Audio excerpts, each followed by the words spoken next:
Assalamualaikum warahmatullahi wabarakatuh. Yang terhormat Bapak Imam dan juga teman-teman sekalian, kami dari kelompok 2 akan mempresentasikan terkait kepemimpinan dan faktor situasional serta teori kepemimpinan situasional. Kelompok kami terdiri dari Latifah Rahmi dan juga saya sendiri, Vita Mayoa. Di sini saya akan memulai dengan membahas terkait dengan situasi itu dari chapter 12. Di sini kita akan belajar bagaimana sebuah situasi akan mempengaruhi pemimpin serta pengikutnya.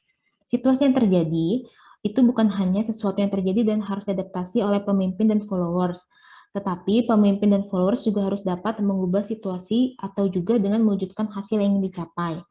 Sering juga pemimpin dan pengikut tidak mengetahui bahwa mengubah situasi dapat mengubah perilaku mereka, atau yang bisa disebut dengan situational engineering. Dalam bab ini, kita akan membahas topik-topik yang mewakili beragam situasi yang ada di dunia ini. Tujuan pada bab ini untuk meningkatkan kesadaran daripada menentukan arah tindakan pemimpin yang spesifik. Kita akan mengawali dengan salah satu abstraksi dasar adalah level situasi tersebut sendiri. Seperti pada gambar berikut, ini merupakan komponen-komponen kepemimpinan, yaitu ada leader, followers, dan juga situasi. Nah, situasi di sini ada 3, yaitu adalah ada task, organization, dan juga environment. Kita akan membahas satu persatu. Yang pertama adalah task.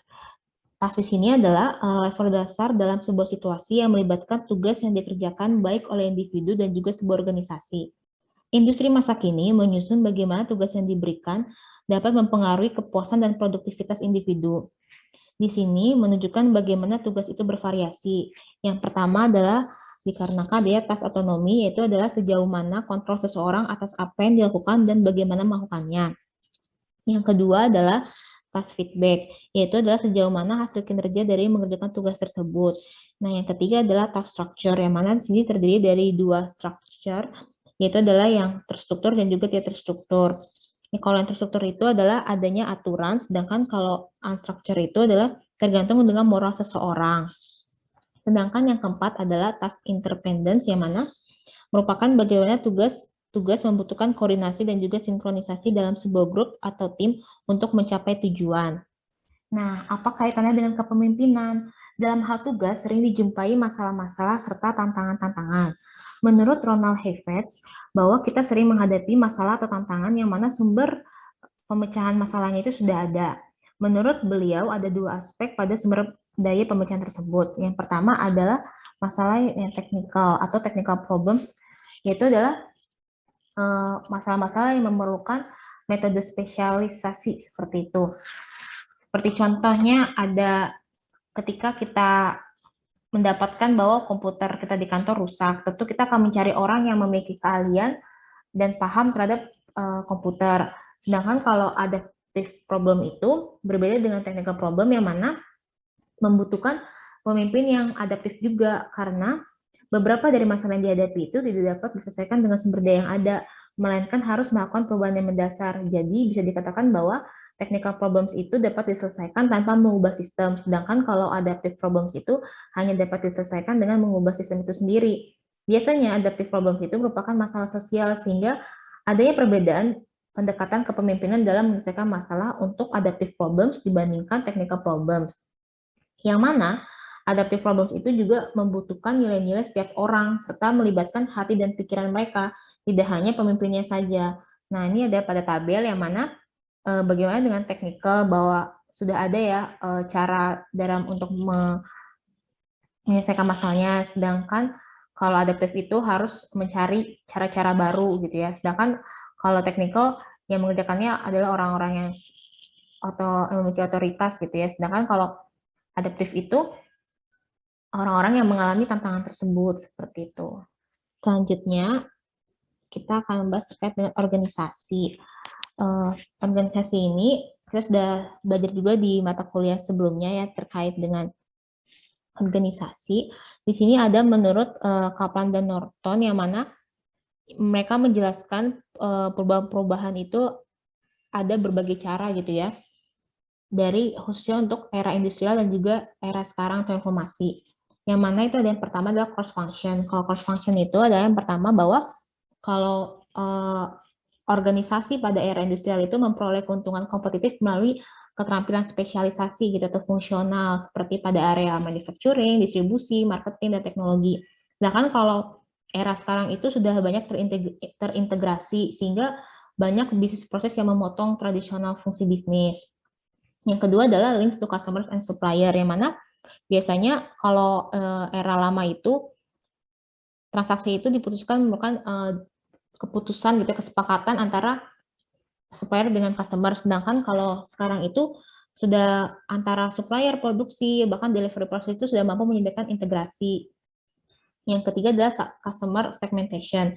Kalau era industrial itu biasanya menawarkan low cost dan barang jasa yang sudah terstandarisasi. Sedangkan kalau era sekarang itu atau era informasi itu sudah bisa kita customize barang atau jasa seperti itu.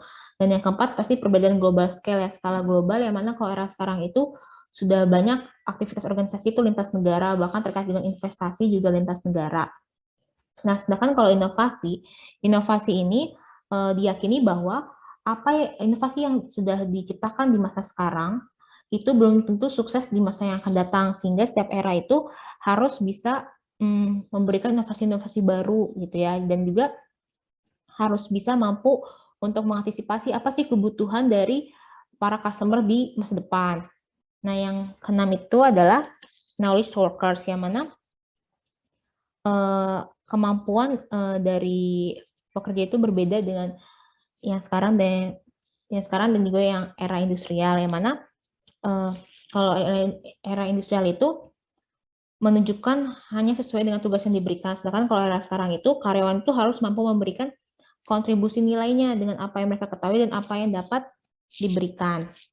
Di sini ada dua perbedaan itu aspek pada organisasi. Yang pertama adalah formal organisasi dan juga organisasi informal ya.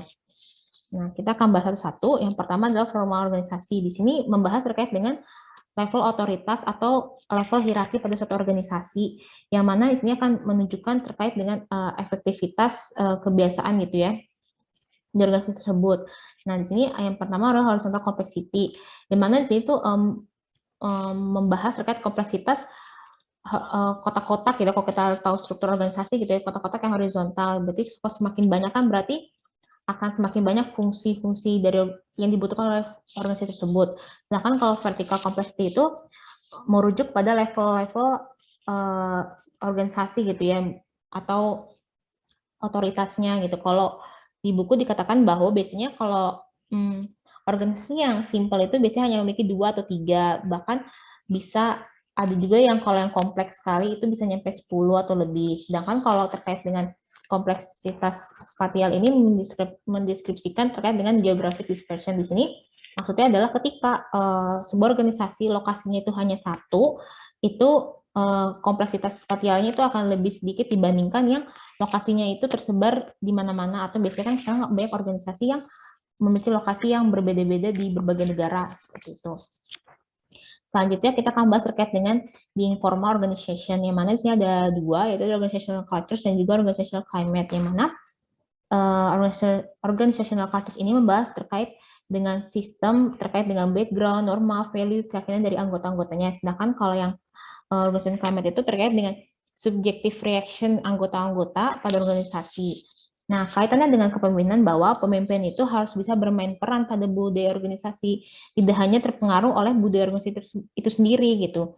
Jadi pemimpin itu harus tahu bagaimana caranya atau menolak sebuah suatu masalah atau proyek yang berhubungan dengan budaya organisasi. Di sini kita akan membahas terkait dengan teori dari Cameron dan Quinn tentang Competing Values Framework. Di sini kita lihat ya di gambar bahwa ada dua hal yang berlawanan gitu ya. Ini merupakan suatu trade-off. Jadi ada internal focus, ada juga external focus, ada juga flexibility, ada juga stability. Di sini kita akan bahas satu persatu. Yang pertama adalah yang hierarki, yang mana hierarki itu fokus kepada internal dan juga stabilitas dan kontrolnya itu lebih diutamakan dibanding kebebasan gitu ya. Biasanya organisasi yang memiliki budaya seperti ini organisasi yang memiliki aturan yang jelas dan juga pekerjaannya itu teratur berkaitan dengan prosedur juga SOP gitu ya. Nah, sebagai contoh yang menggunakan budaya hierarki ini biasanya adalah lembaga pemerintahan atau lembaga negara seperti itu. Nah, untuk lawannya ketika suatu organisasi memilih untuk condong pada stabilitas dan kontrol, namun fokusnya kepada eksternal atau bisa diferensiasi, itu adalah market yang mana atau market culture yang mana interestnya ini adalah untuk bisa lebih berinteraksi gitu ya kepada orang-orang eksternal, yaitu adalah customer atau supplier. Yang mana di sini adalah market culture ini tuh lebih oriented terhadap kompetitif dan juga hasil. Sedangkan kalau lawannya itu kalau dia juga fokus pada eksternal, namun dia lebih bebas, itu namanya adhokrasi, yaitu lebih menjunjung tinggi kreativitas dan juga inovasi, yang mana kalau bebas kan pasti dia menjadi risk taker ya. Sedangkan kalau budaya klan atau clan culture itu dia juga bebas, tapi fokusnya itu pada internal, sehingga pada organisasi itu mereka menciptakan sebuah kepercayaan dan menghargai adanya kolaborasi dan mengutamakan teamwork seperti itu. Itu untuk teori organizational culture dari Cameron dan Quinn. Nah, selanjutnya kita akan membahas yang ketiga, yaitu adalah di environment. Nah, di environment sendiri adalah faktor keluar ya setelah tugas dan juga organisasi yang masih mempengaruhi proses kepemimpinan. Pada sesi ini akan fokus pada dua aspek yang saling terkait pada situasi ekstraorganisasi, yaitu yang pertama adalah cara di mana para pemimpin semakin menghadapi situasi yang tidak terduga, kompleks, dan cepat berubah. Yang kedua, bagaimana pentingnya kepemimpinan di berbagai budaya masyarakat. Nah, di sini itu ada pertanyaan gitu ya, apakah lingkungan itu berubah gitu lebih dari yang sebelumnya? Namun di sini ada situasi, jadi di sini gambar di sini bukan menunjukkan bahwa ada dua jenis perubahan gitu, bukan, tapi ini adalah kemungkinan perubahan lingkungan gitu ya. Jadi yang pertama itu ada yang simple, familiar, jelas gitu ya. Terus perubahannya mungkin waktunya bisa teratur gitu ya. Sedangkan kalau yang kedua itu dia lebih kompleks, terus kadang tidak dikenali, terus ambigu, terus terlalu cepat perubahannya seperti itu. Nah, selanjutnya kita juga akan membahas terkait dengan leading across societal cultures. Nah, sebelumnya kita akan mempelajari dulu bahwa social cultures itu adalah terkait dengan bagaimana budaya sosial yang ada gitu ya, yang ada di anggota-anggotanya pada situasi atau lingkungan masyarakat tertentu. Nah, yang tentu kita juga harus mengetahui juga terkait dengan orientasinya dari setiap anggotanya gitu ya. Jadi di sini ada feature orientasi yang mana ketika individu-individu berorganisasi tersebut lebih memiliki karakter atau kebiasaan itu lebih feature oriented, jadi seperti perencanaan dan juga lebih menginvestasikan untuk masa depan. Berbeda dengan yang kolektivisme yang mana individu itu lebih mengekspresikan diri kepada kesetiaan dan juga cohesiveness pada organisasi, keluarga atau kelompok-kelompok kecilnya gitu ya. Nah, di sini ada menurut Globe Dimension, yang mana Globe Dimension ini adalah Global Leadership and Organizational Behavior Effectiveness Research Program. Jadi Globe Study ini mereka melakukan penelitian bahwa ada perbedaan representatif sosietal gitu ya. Yang pertama, ketika society itu lebih tinggi terhadap yang kolektivisme. Nah, mereka tuh akhirnya lebih karena kolektivisme kan karena lebih memikirkan anggotanya atau organisasinya gitu, jadi pace kehidupan itu lebih lambat, terus juga tingkat kena serangan jantung juga lebih rendah, lebih kecil gitu ya. Terus juga yang pasti memiliki interaksinya itu sedikit gitu ya, cuman lebih tahan lama atau lebih intim gitu. Berbeda dengan yang individualis. Individualis itu karena mungkin tidak perlu melibatkan banyak orang untuk mengambil keputusan, sehingga pace kehidupannya itu lebih cepat. Terus juga namun di sisi lain tingkat untuk ada serangan jantungnya itu lebih tinggi karena risk taker gitu ya. Dan interaksi sosialnya pun akan lebih banyak walaupun tidak tidak intim dan juga singkat-singkat saja gitu ya, lebih pendek gitu. Sedangkan kalau yang society yang lebih future orientation gitu ya, yang pasti memikirkan ekonomi pasti lebih mau berinovasi, terus juga semangat gitu ya untuk bisa mencapai sukses. Kalau di sini di bidang ekonomi ya, terus juga fleksibel, adaptif juga organisasinya, manajernya, dan yang pasti kepemimpinan itu lebih visioner gitu. Jadi bisa melihat pola-pola walaupun sedang menghadapi kayak ketidakpastian gitu. Sedangkan kalau yang kurang gitu ya, kurang memikirkan future orientation itu, yang pasti tingkat kesempatan untuk meraih kesuksesannya itu akan lebih kecil gitu ya. Terus juga kurang fleksibel, terus kurang adaptif juga terhadap organisasi, dan kepemimpinan pun di sini lebih menekankan terhadap pekerjaan yang berulang dan hanya rutinitas saja seperti itu. Selanjutnya adalah terkait dengan globe study tadi. Nah, globe study itu juga memberikan sebuah ada 6 dimensi gitu ya, bahwa mereka itu telah meneliti bahwa adanya namanya culturally endorsed implicit theories of leadership atau CLT. Nah, di sini ada 6, yaitu adalah charismatic atau value-based leadership, yang kedua ada team-oriented leadership, yang ketiga participative leadership, yang keempat human-oriented leadership, autonomous leadership, dan juga yang terakhir adalah self-protective leadership. Itu merupakan materi dari bab 12 ini, yang mana memberikan bahwa adanya perspektif gitu yang kita pelajari bahwa ada implikasi yang signifikan bagi praktisi kepemimpinan. Yang mana yang paling penting adalah para pemimpin itu harus bisa menghadapi berbagai tantangan yang berkaitan dengan nilai-nilai gitu ya yang berada di situasi baik yang bertentangan. Tentu saja pemimpin ini harus bisa meminimalkan konflik terhadap perbedaan nilai-nilai tersebut. Selanjutnya akan dijelaskan oleh rekan saya Latifa. Ya, terima kasih Revita. Berikutnya kita lanjut ke chapter 13 terkait contingency theories of leadership. Kepemimpinan adalah dunia yang kompleks, bahkan dalam model leader-follower situation, banyak aspek yang terlibat. Kepemimpinan bergantung pada 3 aspek ini, dan pada chapter ini bahasan akan difokuskan kepada contingency atau kemungkinan-kemungkinan. Pada chapter ini kita akan membahas 5 teori kontingensi kepemimpinan yang terkenal. Ada leader member exchange atau LMX teori, kemudian ada normative decision model, the situational leadership model, the contingency model, dan terakhir the path goal theory.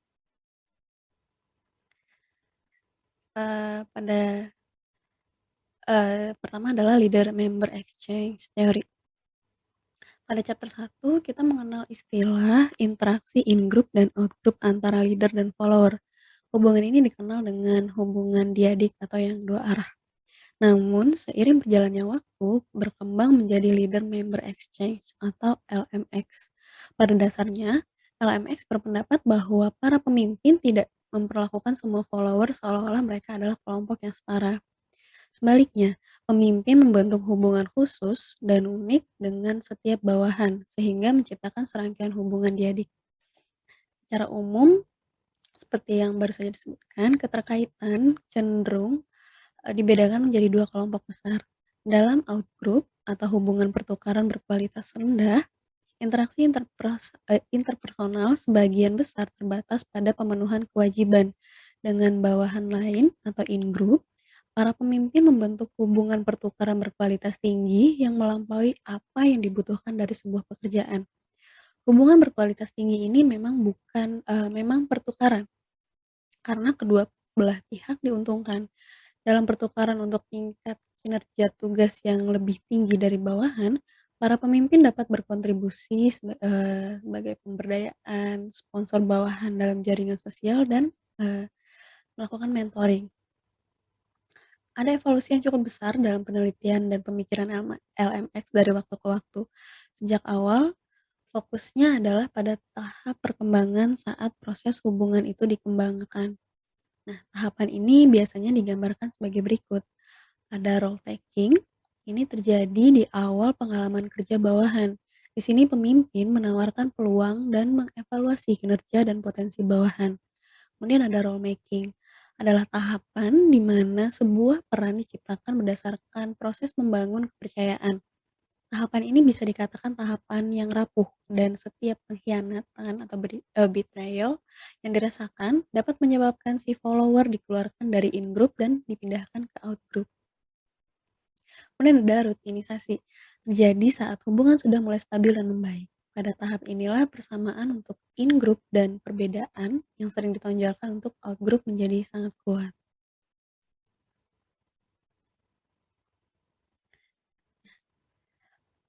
Mungkin lompatan terbesar dalam LMX datang pada, dalam 25 tahun setelah, teori ini dikenalkan. Dalam publikasinya, penulis, memperluas bagian deskriptif model yang terus berfokus pada proses diadik antara pemimpin dan bawahan. Namun, modelnya juga berubah dari sekedar menggambarkan proses menjadi mengusulkan proses preskriptif yang akan meningkatkan efektivitas organisasi. Model tersebut menyarankan perilaku yang harus dilakukan pemimpin untuk secara aktif mengembangkan hubungan dan membangun lebih banyak hubungan in-group di seluruh kumpulan follower atau bawahannya. Proses kepemimpinan ini diuraikan dalam tabel 14.1. Proses pembuatan kepemimpinan LMX bergerak dari kiri ke kanan dalam tabel seperti yang ditunjukkan oleh panah. Mulai dari yang masih asing atau baru, terus menjadi kenalan, dan hingga saat tahapannya sudah mature. Mungkin yang paling penting dalam gagasan preskriptif model ini adalah fokus pada tanggung jawab pemimpin untuk meningkatkan efektivitas organisasi secara keseluruhan dengan mengembangkan lebih banyak in-group dan mengurangi jumlah out-group. Singkatnya, proses leadership making menetapkan bahwa pemimpin harus bekerja untuk mengembangkan hubungan khusus dengan semua bawahan, harus menawarkan setiap bawahan sebuah kesempatan untuk peran, tanggung jawab, dan tantangan baru, harus memelihara pertukaran yang berkualitas tinggi dengan semua bawahan, dan harus berfokus pada cara untuk membangun kepercayaan dan rasa hormat dengan semua bawahan. Ini menghasilkan seluruh kelompok kerja menjadi in-group daripada menonjolkan perbedaan antara in-group dan out-group. Kemudian yang kedua ada the normative decision model. Dalam beberapa situasi, pemimpin dapat mendelegasikan keputusan kepada bawahan atau meminta bawahan untuk memberikan informasi yang relevan sebelum membuat keputusan. Dalam situasi lain, seperti keadaan darurat atau krisis, para pemimpin mungkin perlu membuat keputusan dengan sedikit masukan dari bawahan. Tingkat masukan yang dimiliki bawahan dalam proses pengambilan keputusan itu sangat bervariasi, tergantung pada masalah yang dihadapi, tingkat keahlian bawahan, atau ada atau tidaknya krisis. Meskipun tingkat partisipasi berubah karena berbagai faktor leader, follower, dan situasi, Fromm dan Yeaton berpendapat bahwa pemimpin seringkali dapat meningkatkan kinerja kelompok dengan menggunakan jumlah partisipasi yang optimal dalam proses pengambilan keputusan. Dengan demikian, model keputusan normatif diarahkan semata-mata untuk menentukan berapa banyak masukan yang harus dimiliki bawahan dalam proses pengambilan keputusan. Karena model keputusan normatif hanya terbatas pada pengambilan keputusan, bukan merupakan teori yang besar yang mencakup semuanya. Sini ada tingkat partisipasi. Seperti teori lain dalam chapter ini, model keputusan normatif dirancang untuk meningkatkan beberapa aspek efektivitas kepemimpinan. Dalam hal ini, Fromm dan Yeaton mengeksplorasi bagaimana berbagai faktor leader, follower, dan situasional mempengaruhi tingkat partisipasi bawahan dalam proses pengambilan keputusan, dan pada akhirnya kinerja kelompok. Untuk menentukan faktor situasional dan follower, mana yang akan mempengaruhi tingkat partisipasi dan kinerja kelompok, Fromm dan Yeaton pertama-tama menyelidiki proses pengambilan keputusan yang digunakan para pemimpin dalam pengaturan kelompok. Mereka menemukan rangkaian proses pengambilan keputusan, mulai dari sepenuhnya otokratis yang diberi kode AI, hingga sepenuhnya demokratis, di mana semua anggota kelompok memiliki partisipasi yang sama, memberikan kode GEI, GII. Proses-proses ini dapat kita lihat dalam highlight 14.1 di layar. Pertama ada tingkat partisipasi. Proses otokratis atau AI, di mana leader menyelesaikan masalah atau mengambil keputusan dengan sendiri atas ketersediaan informasi yang ada pada saat itu juga. Kemudian ada AII, pada tingkat ini leader mendapat informasi penting dari follower, kemudian membuat keputusan sendiri. Kemudian ada proses konsultatif.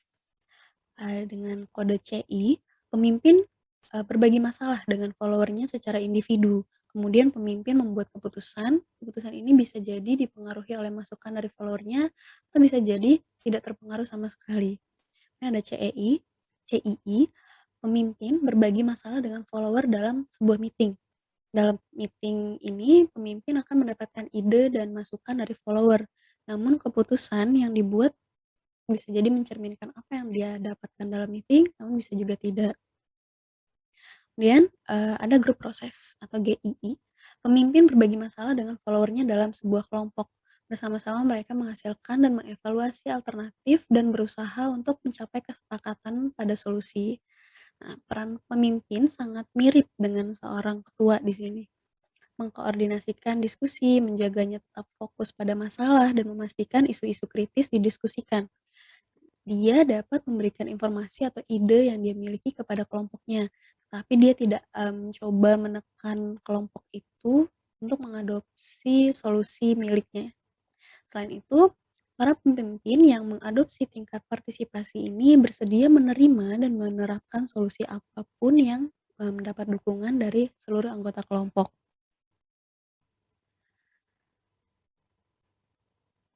Kemudian setelah menetapkan rangkaian proses keputusan from dan Yetan, menetapkan kriteria untuk mengevaluasi kecukupan keputusan yang dibuat. Kriteria yang mereka yakini dapat dipercaya oleh para pemimpin dan dapat diterapkan secara setara di 5 tingkat partisipasi. Meskipun berbagai macam dari kriteria dapat digunakan, Fromm dan Yetan percaya bahwa kualitas keputusan dan penerimaan keputusan adalah dua kriteria paling penting untuk menilai kecukupan suatu keputusan. Di sini ada decision quality. Secara sederhana berarti bahwa keputusan itu rasional, dapat ditentukan secara objektif, alternatif yang lebih baik atau lebih buruk. Pemimpin harus memilih alternatif yang lebih baik. Fromm dan Yetan menginginkan kualitas dalam model mereka untuk diterapkan ketika keputusan dapat menghasilkan hasil yang lebih baik secara objektif atau terukur untuk kelompok ataupun organisasi. Nah, pada sektor privat, kriteria ini dapat dinilai dengan beberapa cara. Yang paling mudah dipahami adalah apakah keputusan akan muncul di neraca.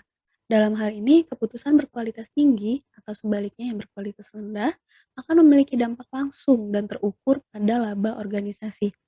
Nah, di sektor publik, kita dapat menentukan apakah ada komponen kualitas dalam sebuah keputusan dengan bertanya apakah satu alternatif memiliki penghematan biaya yang lebih besar daripada yang lain, atau apakah keputusan ini bisa meningkatkan layanan kepada klien. Meskipun tampaknya pemimpin harus selalu memilih alternatif dengan kualitas keputusan tertinggi, namun hal ini tidak selalu terjadi. Seringkali pemimpin ini memiliki alternatif yang sama baik atau buruknya. Nah, di lain waktu, masalah yang dipermasalahkan itu sepele, menjadikan kualitas keputusan relatif tidak penting. Kemudian ada decision acceptance, menyeratkan bahwa follower menerima keputusan seolah-olah itu milik mereka sendiri dan tidak hanya sekedar mematuhi atau menjalankan keputusan tersebut. Penerimaan hasil keputusan oleh para follower mungkin penting, terutama jika para follower akan memikul tanggung jawab utama untuk mengimplementasikan keputusan. Dengan penerimaan seperti itu, atasan tidak perlu lagi memantau kepatuhan yang dapat menjadi kegiatan yang berkelanjutan dan memakan waktu. Nah, hal ini hampir tidak mungkin dilakukan dalam beberapa keadaan, misalnya dengan staf penjualan yang banyak dan tersebar secara geografis. Para pemimpin terkadang berasumsi bahwa mereka tidak perlu khawatir tentang penerimaan karena mereka memiliki begitu banyak kekuasaan atas follower mereka, sehingga penolakan terbuka terhadap suatu keputusan itu tidak mungkin terjadi. karena para follower umumnya tidak secara terbuka menolak keputusan yang dibuat oleh para pemimpin dengan kekuasaan yang besar. Para pemimpin ini sering keliru menganggap bahwa keputusan mereka telah diterima dan akan dilaksanakan sepenuhnya. Ini adalah pandangan yang bisa dikatakan naif tentang apa yang sebenarnya terjadi dalam organisasi. Hanya karena bawahan junior tidak secara terbuka menyuarakan penentangannya, tidak berarti dia akan segera melaksanakan keputusan dengan sepenuh hati. Setelah menetapkan kualitas dan penerimaan sebagai dua kriteria utama untuk keputusan yang efektif, Fromm dan Yeaton kemudian mengembangkan model keputusan normatif. Model normatifnya didasarkan pada apa yang seharusnya terjadi daripada menggambarkan apa yang terjadi. Nah, mereka juga mengembangkan serangkaian pertanyaan untuk melindungi kualitas dan penerimaan dengan menghilangkan proses keputusan yang salah atau yang tidak tepat. Umumnya, pertanyaan-pertanyaan ini menyangkut masalah itu sendiri, jumlah informasi terkait yang dimiliki oleh pemimpin dan follower, dan berbagai faktor situasional. Untuk memudahkan para pemimpin menentukan seberapa besar partisipasi yang harus dimiliki bawahan untuk mengoptimalkan kualitas dan penerimaan keputusan, Fromm dan Yeaton memasukkan pertanyaan-pertanyaan ke dalam decision tree yang seperti pada gambar 14.1. Pada decision tree ini dimulai dari kiri dengan menyatakan apa masalahnya, kemudian dilanjutkan ke bagian kanan, hingga akhirnya semua jalur mengarah ke serangkaian proses keputusan yang jika digunakan akan mengarah pada keputusan yang melindungi kualitas dan penerimaan itu sendiri.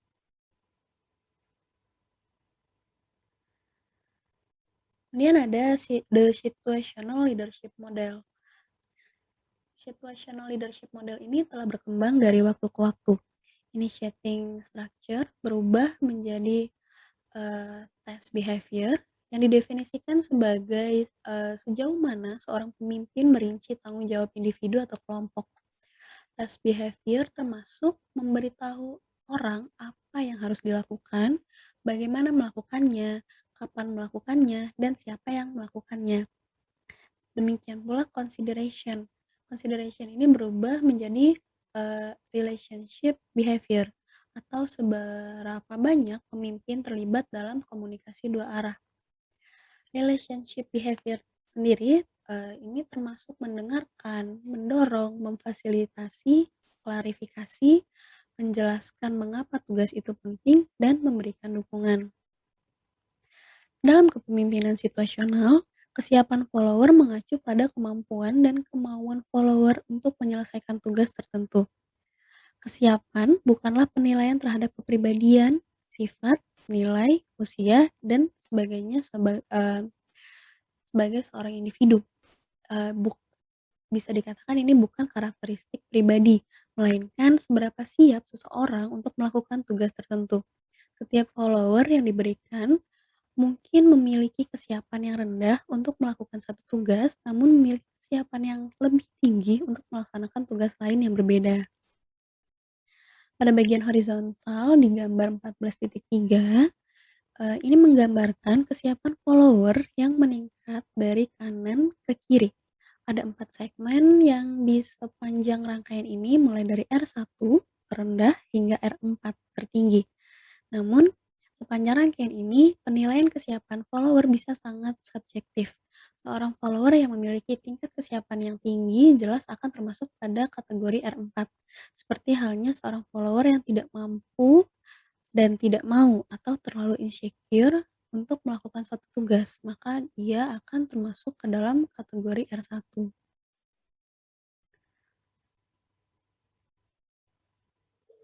Kemudian ada the contingency model.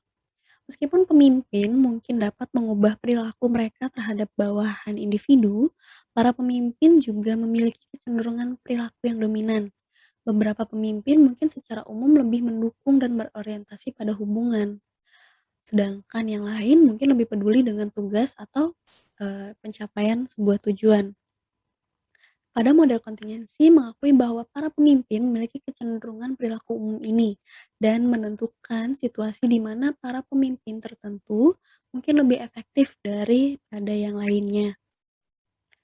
Model kepemimpinan kontingensi Fiedler mungkin merupakan teori kontingensi paling awal dan paling terkenal, dan sering dianggap sebagai kebalikan dari model kepemimpinan situasional. Dibandingkan dengan model kontingensi, kepemimpinan situasional menekankan fleksibilitas dalam perilaku pemimpin, sedangkan model kontingensi mempertahankan bahwa para pemimpin jauh lebih konsisten. Nah, akibatnya bisa menjadi kurang fleksibel dalam perilaku mereka. Model kepemimpinan situasional menyatakan bahwa pemimpin yang mendasarkan perilaku mereka dengan benar pada kedewasaan si followernya akan lebih efektif. Sedangkan model kontingensi menunjukkan bahwa efektivitas pemimpin ditentukan terutama dengan memilih jenis pemimpin yang tepat untuk situasi tertentu atau mengubah situasi agar sesuai dengan gaya pemimpin. Efektivitas kepemimpinan bergantung pada gaya pemimpin dan situasi kepemimpinan yang menguntungkan. Beberapa pemimpin lebih baik daripada yang lain dalam beberapa situasi, tapi kurang efektif dalam situasi lainnya. Oleh karena itu, untuk memahami teori kontingensi, pertama-tama kita perlu melihat karakteristik kritis pemimpin dan kemudian aspek kritis situasi.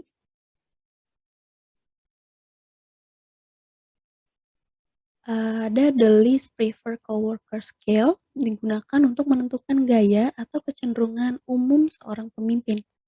Skala tersebut menginstruksikan seorang pemimpin untuk memikirkan individu tunggal dengan siapa dia memiliki kesulitan terbesar untuk bekerja, yaitu rekan kerja yang paling tidak dia sukai.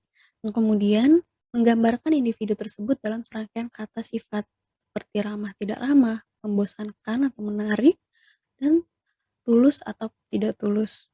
Nah, peringkat tersebut kemudian diubah menjadi skor numerik. Dalam memikirkan prosedur seperti itu banyak yang, berasumsi bahwa skor ini ditentukan terutama oleh karakteristik individu tertentu yang kebetulan diidentifikasi oleh pemimpin sebagai rekan kerja yang paling tidak dia sukai. Namun dalam konteks teori kontingensi, skor dianggap mewakili sesuatu tentang pemimpin, jadi bukan individu spesifik yang dievaluasi oleh pemimpin.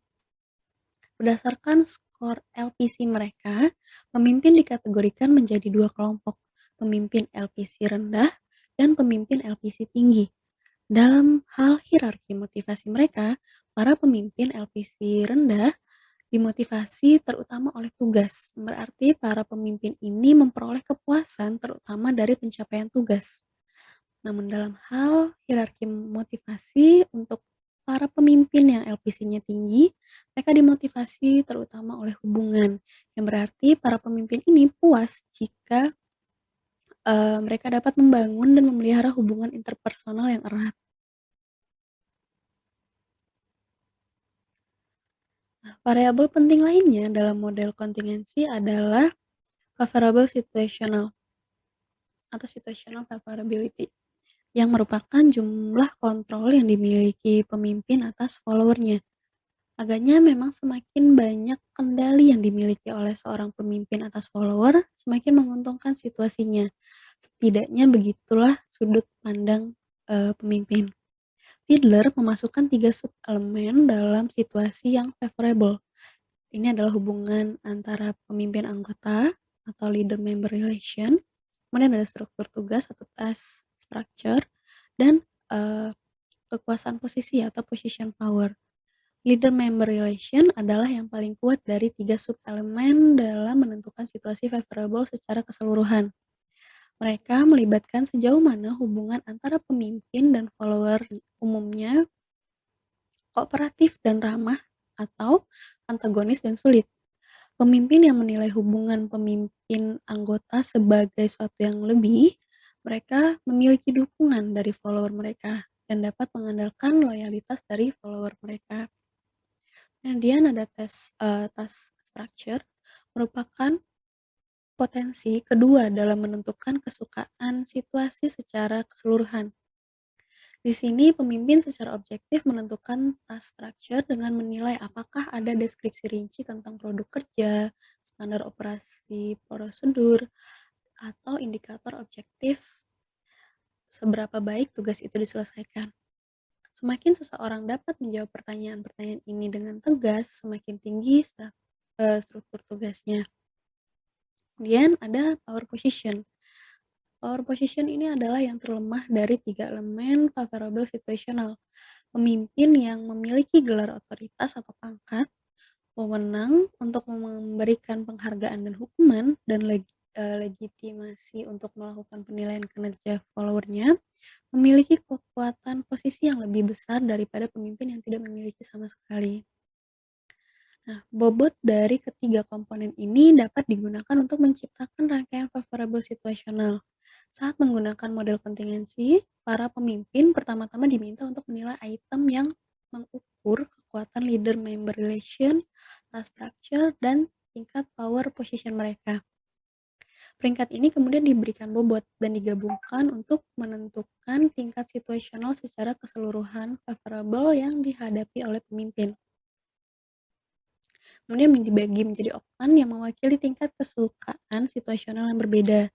Skema pembobotan relatif untuk suplemen dan bagaimana mereka membentuk masing-masing dari 8 oktan ditunjukkan pada gambar 14.6 ini. Dan dapat dilihat, oktan dari kesukaan situasional berkisar dari 1 yang sangat menguntungkan sampai dengan 8 sangat tidak menguntungkan. Tingkat kesukaan situasional tertinggi terjadi ketika hubungan pemimpin anggota atau leader-member relation itu baik, tugas-tugas terstruktur, dan kekuatan posisinya itu tinggi.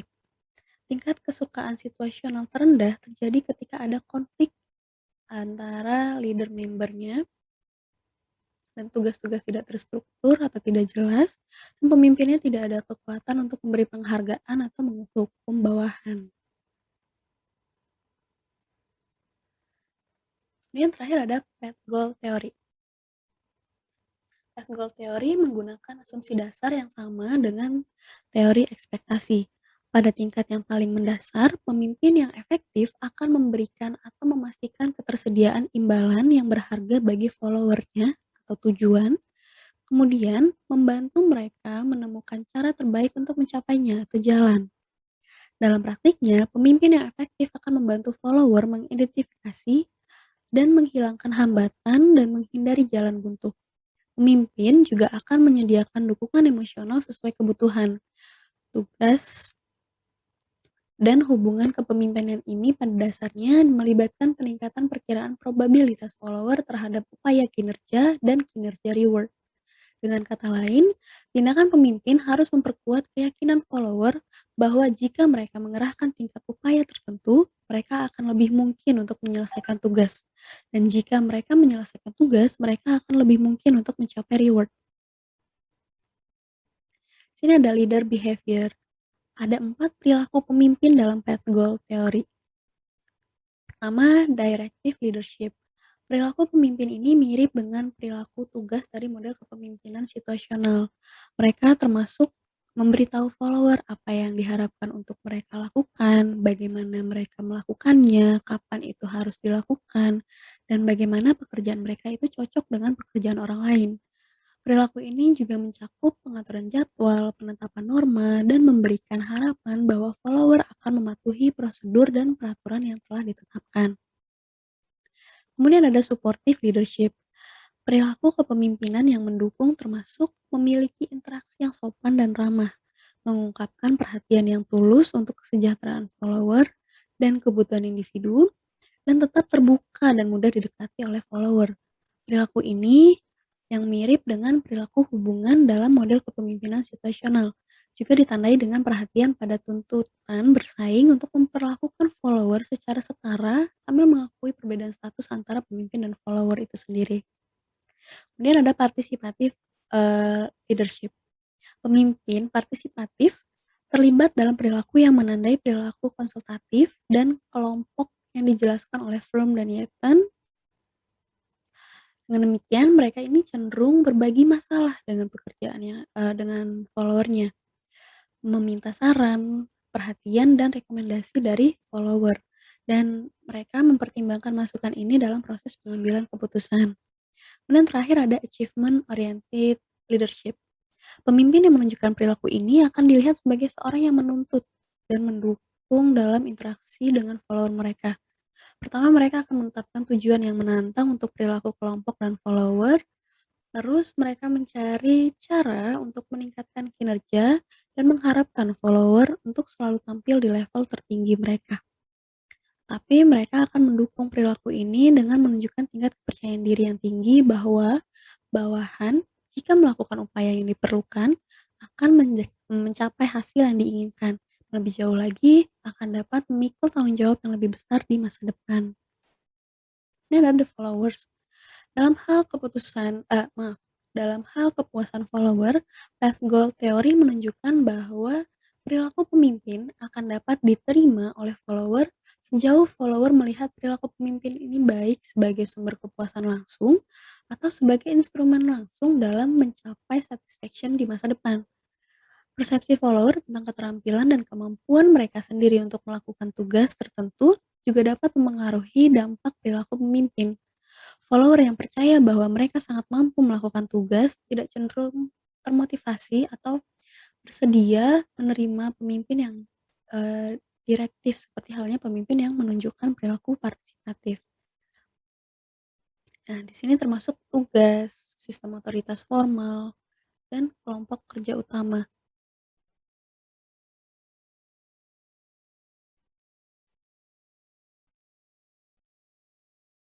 Pada di situation ini, ketiga faktor ini dapat berfungsi sebagai faktor motivasi independen, sebagai kendala pada perilaku pengikut atau follower, dapat berupa hasil yang positif ataupun negatif, atau sebagai reward. Namun, variabel-variabel ini seringkali dapat mempengaruhi dampak dari perilaku pemimpin. Misalnya, jika tugas terstruktur dan rutin, sistem otoritas formal telah membatasi perilaku follower, dan kelompok kerja telah menetapkan norma-norma yang jelas untuk kinerja, maka para pemimpin akan melayani tujuan itu dengan berlebihan, mewujudkan perilaku yang direktif atau berorientasi pada pencapaian. Pada chapter ini, kita telah membahas, telah mendapatkan gambaran umum tentang 5 teori kontingensi kepemimpinan yang terkenal, meliputi teori pertukaran pemimpin anggota, model keputusan normatif, model kepemimpinan situasional, model kontingensi, dan teori path goal. Kelima model ini serupa dalam hal mereka menentukan bahwa para pemimpin harus membuat perilaku mereka bergantung pada aspek-aspek tertentu dari follower atau situasi yang meningkatkan efektivitas kepemimpinan. Selain itu, kelima teori tersebut secara implisit mengasumsikan bahwa para pemimpin dapat secara akurat menilai follower kunci dan faktor situasional. Namun seperti yang sudah pernah dibahas dalam bab 2 tentang persepsi, sangat mungkin bahwa dua pemimpin dalam situasi yang sama dapat mencapai kesimpulan yang berbeda tentang tingkat pengetahuan follower, kekuatan hubungan pemimpin follower, tingkat struktur tugas, atau tingkat ambiguitas peran yang dialami oleh follower. Perbedaan persepsi ini dapat menyebabkan kedua pemimpin ini mencapai kesimpulan yang berbeda tentang situasi tersebut, yang pada akhirnya dapat menyebabkan mereka mengambil tindakan yang berbeda dalam menanggapi situasi tersebut. Selanjutnya, tindakan ini mungkin sesuai atau bertentangan dengan persepsi salah satu dari 5 teori ini. Juga fakta bahwa persepsi para pemimpin mungkin telah menyebabkan mereka bertindak dengan cara yang tidak ditentukan oleh model tertentu, yang menjadi alasan yang mendasari mengapa kelima teori ini terdapat temuan yang saling bertentangan, terutama dalam praktik di lapangan. Alasan lain teori ini secara umum mendapat dukungan yang beragam dari praktik lapangan adalah bahwa mereka semua terbatas dalam ruang lingkup. Banyak faktor yang mempengaruhi perilaku pemimpin dan follower dalam kelompok kerja, tim, atau pengaturan komunitas sukarelawan yang tidak ada dalam studi laboratorium, tapi sering memainkan peranan penting dalam studi lapangan. Misalnya, tidak ada model yang memperhitungkan bagaimana tingkat stres, budaya dan iklim organisasi, kondisi kerja, teknologi, kondisi ekonomi, atau jenis desain organisasi mempengaruhi proses kepemimpinan. Namun demikian, 5 teori kontingensi telah menjadi subjek penelitian yang cukup besar. Bahkan, jika hanya dukungan campuran model yang ditemukan, penelitian ini telah menambah pengetahuan kita tentang kepemimpinan dan telah memberikan kita pemahaman yang lebih baik tentang proses kepemimpinan. Sekian presentasi dari kelompok kami. Semoga ada menambah wawasan kita semua. Terima kasih bagi teman-teman yang sudah menyaksikan.